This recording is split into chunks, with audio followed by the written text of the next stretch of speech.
Hi, my name is Steve Blyle and I'm a welder.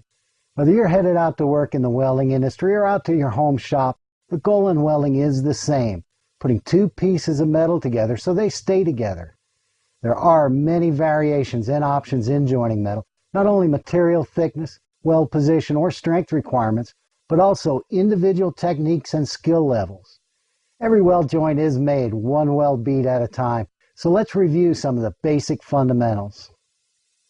Whether your welding machine is electric or portable, the power source will provide either alternating current or direct current to the electrode. Alternating current flows in both directions, creating an amperage lag. Certain welding rods have been designed with stabilizers in the flux to help maintain the arc through these lags. Direct current welding machines provide a steady flow of current in one direction. The direction of flow, called polarity, is determined by how the leads are connected to the welding machine. DC plus with electrode positive is the polarity typically used for shielded metal arc welding. All the common rods used for welding on carbon steel have characteristics that make them better suited for different situations. The fast freeze rods have a strong arc force that helps burn off surface impurities. A circular or side-to-side motion can be used to build up weld, or because of the light flux coating, these rods can be stepped to provide maximum penetration. In the vertical weld position, 6010 and 6011 can be run either uphill or downhill. These are good rods for tacking up weld joints, welding metal that is slightly rusted, filling gaps in poorly fit joints, and as a first pass for good penetration. The filler rods don't penetrate as deep. They build up weld. Stabilizers in the flux make 6013 one of the simplest rods to use. With a slightly heavier slag covering, try to keep the arc in the puddle. 6013 can also be run either up or down on vertical welds. For general purpose welding, 6013 produces a smoother finished weld bead. 7018 contains iron powder in the flux and low hydrogen characteristics. Except for directly under the arc, a heavy slag covers the entire weld puddle. Either running straight or with a side-to-side motion, the arc needs to be maintained on the leading edge of the puddle. In the vertical position, 7018 is run uphill. 7018 requires better rod control, but does provide the strongest welds for heavy stress situations and also the smoothest welds for ornamental type projects. Welding rods are available in different amounts, and it's a good idea to have both fast freeze and filler rods on hand. Cover yourself up. Wear some good gloves, a hat, keep clean lenses in your welding hood, and always wear safety glasses. Before you light the rod, get comfortable. Scratch to light the arc. Bring the rod back and start the puddle. Maintain a uniform arc gap with the amperage set high enough to let the puddle spread out. The molten metal follows the heat. Make sure you're filling in along the edges to avoid undercut. Add a little extra metal to the puddle before pulling out back over the weld.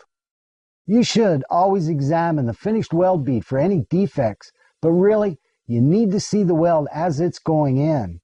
This is a totally manual process. You have to control the heat and filler metal during the weld by watching and understanding the molten puddle. Look past the rod and the light, focusing to the pool. Watch the edges and the weld buildup, constantly analyzing how it's flowing out and how fluid it is, making slight adjustments when necessary. The amperage setting, which regulates the amount of current flowing through the rod, is the main control of the heat available to the weld. When the amperage is set too low, the puddle only forms under the rod. Increasing the amperage generates enough heat to form a molten pool. Along with starting to get penetration, this is where you begin to have control of the edges of the puddle and the weld buildup. There isn't an exact amperage setting here. In fact, this is one of those things that welders see differently.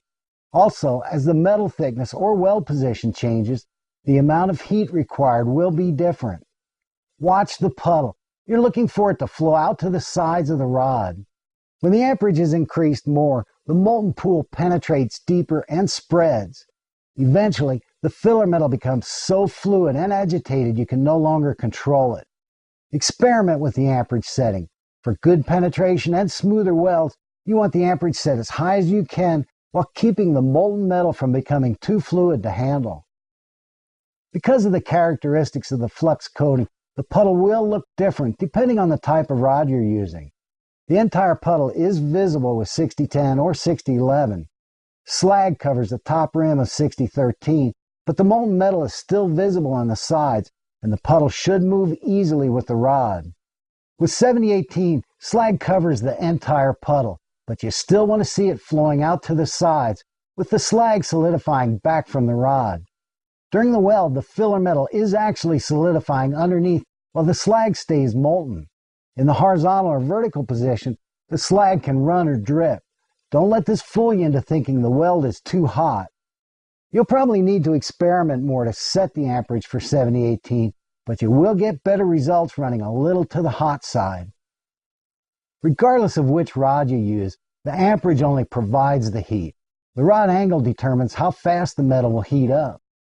When the rod is held more perpendicular, the molten pool forms and spreads quickly, allowing a faster travel speed to limit penetration on thinner metals, deposit less metal for a smaller weld, or flatten the bead in a bevel.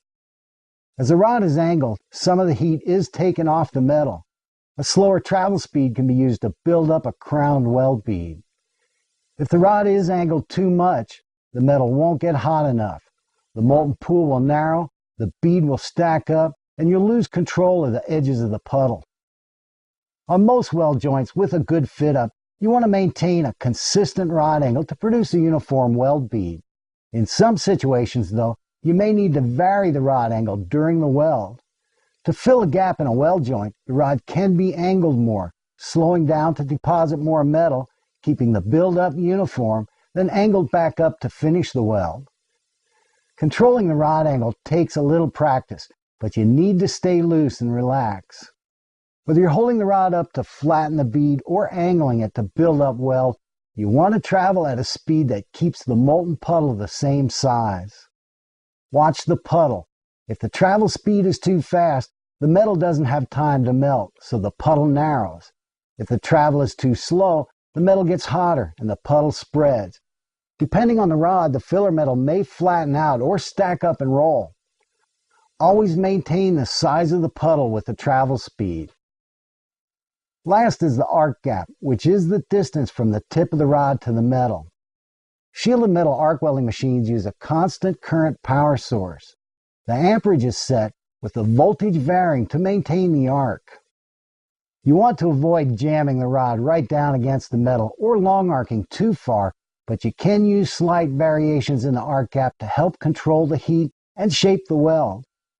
This is difficult to measure, but a medium arc length is used to build up weld. Shortening the arc reduces the heat, cooling down the weld puddle. Try using a shorter arc gap on vertical up with 7018 when you want to build up more weld. Slightly lengthening the arc causes the